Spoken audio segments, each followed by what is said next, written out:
तो स्वागत है आपका एक बार फिर से कृषि विज्ञान क्लासेज यूट्यूब चैनल पर। आशा करता हूँ कि आप सब स्वस्थ होंगे, मस्त होंगे और सेकंड सेमेस्टर की तैयारी कर रहे होंगे।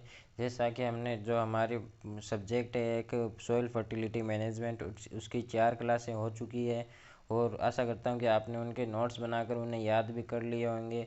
और इसी के साथ आज की क्लास को हम आगे बढ़ाते हुए आज हम लेकर आए एक नया टॉपिक। आज का टॉपिक रहने वाला है forms of nutrients in soil for plants absorption. यानी जो पौधे हैं वो पोषक तत्वों को किस रूप में ग्रहण करते हैं, यह आज का टॉपिक रहने वाला है। और जैसा कि हर क्लास में कमेंट आता है कि सर इस क्लास की पीडीएफ कहाँ से मिलेगी, तो मैं बता दूं कि इस क्लास की पीडीएफ आपको डिस्क्रिप्शन में जो एक व्हाट्सएप ग्रुप की लिंक दे रखी है उससे जाकर आप जुड़ सकते हैं और वहाँ पे आपको 5 क्लासों के नोट्स एक साथ मिलेंगे। जैसा कि आज हमारी जो सॉइल फर्टिलिटी मैनेजमेंट है उसका पार्ट 5 आज कंप्लीट होते ही जो पार्ट पीछे जो 4 क्लासें और ये आज की जो 5 क्लासें होंगी इसके एक साथ नोट्स आपको उस ग्रुप में मिल जाएंगे। और इस आज की क्लास शुरू करने से पहले यदि आपने अभी तक इस चैनल को सब्सक्राइब नहीं किया है तो चैनल को सब्सक्राइब और बेल आइकन को भी प्रेस कर दें और वीडियो को लाइक और ज़्यादा से ज़्यादा शेयर कर दें। चलिए तो आज का टॉपिक हम शुरू करते हैं। आज का टॉपिक रहने वाला है कि पौधे जो पोषक तत्वों को ग्रहण करते हैं वो किस रूप में करते हैं। यानी पौधे स्पेसिफिक आयनिक या मॉलिक्यूलर फॉर्म्स के में आवश्यक पोषक तत्वों को मिट्टी से अवशोषित करते हैं।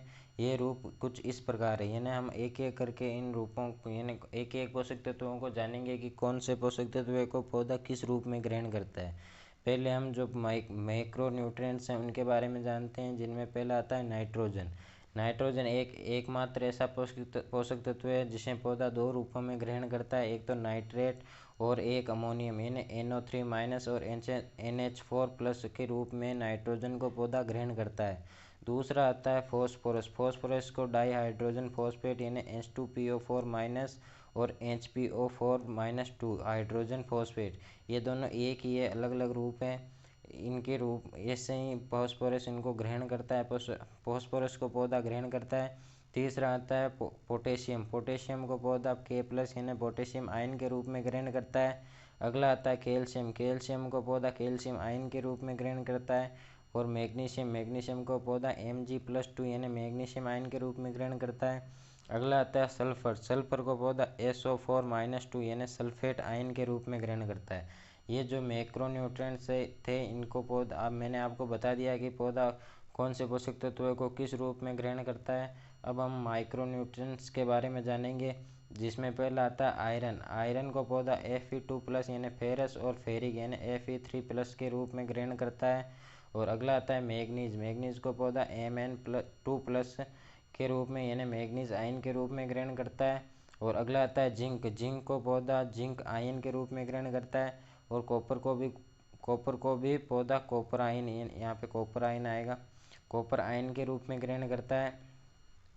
अगला है बोरोन। बोरोन को पौधा H3BO3 यानी बोरिक एसिड या बोरेट आयन के रूप में ग्रहण करता है।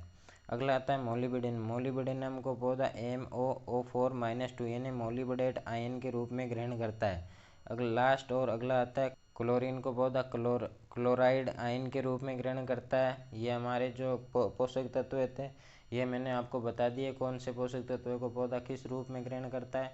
अब मैं आपको एक छोटा सा टॉपिक और है कि जो पौधे होते हैं उन कौन से pH पर पोषक तत्वों की सर्वाधिक उपलब्धता होती है, कौन से पोषक तत्व अम्लीय मृदा में ज़्यादा सक्रिय होते हैं और कौन से क्षारीय मृदा में सक्रिय होते हैं।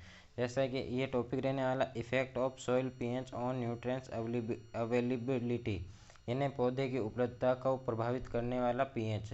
मिट्टी का pH पोषक तत्वों की उपलब्धता में महत्वपूर्ण भूमिका निभाता है।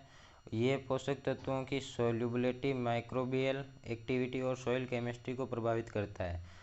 ये जो पोषक तत्व है वो सामान्यतः 6 से 7.5 pH पर सर्वाधिक उपलब्ध होते हैं। जैसे मोस्ट क्रॉप के लिए ऑप्टिमल सॉइल pH रेंज 6.0 से 7.5 तक है, यानी इस रेंज में सभी पोषक तत्व उपलब्ध रहते हैं।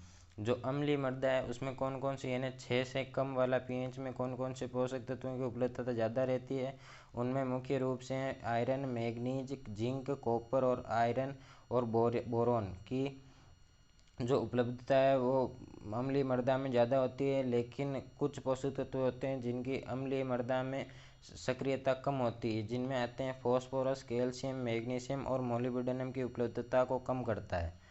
अगले जो उदासीन यानी न्यूट्रल सॉइल होती है, जिनका पीएच 6 से 7.5 होता है, अधिकांश पोषक तत्वों के लिए आदर्श सीमा, यानी इस रेंज में सभी पोषक तत्व सामान्य रूप से उपलब्ध रहते हैं। अगला एल्काइन यानी क्षारीय लवणीय मृदा, यानी जो 7.5 से जो ऊपर का यानी 14 तक का जो पीएच होता है, उसमें ये मृदाएँ आती है। इनमें जो कम पोषक तत्वों की उपलब्धता होती है वह आयरन, मैग्नीज, जिंक, कॉपर और फास्फोरस की उपलब्धता को कम करता है, जबकि मोलिब्डेनम और बोरॉन की उपलब्धता को बढ़ाता है। ये आज का हमारा एक छोटा सा टॉपिक था जो यहाँ पे कंप्लीट होता है, और अब हम नेक्स्ट टॉपिक जल्दी आपके साथ शेयर करेंगे। यदि आपको क्लास अच्छी लगी हो तो वीडियो को लाइक, चैनल को सब्सक्राइब ज़रूर कर दें। धन्यवाद। जय जवान जय किसान।